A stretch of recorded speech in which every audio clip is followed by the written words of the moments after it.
You are looking at Julian's pronunciation guide, where we look at how to pronounce better some of the most mispronounced words in the world, like this other curious word. But how do you say what you're looking for today? This interesting name of a Brazilian pterosaur. For more names of famous dinosaurs, make sure to stay tuned. So that's a name from Brazilian, from Portuguese.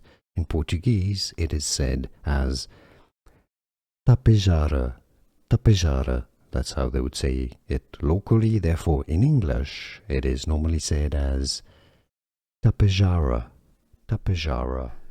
Here are more videos on how to pronounce more confusing words and names too many mispronounced. Like this video if you found it useful. I appreciate your support. I'll see you soon and thanks for watching.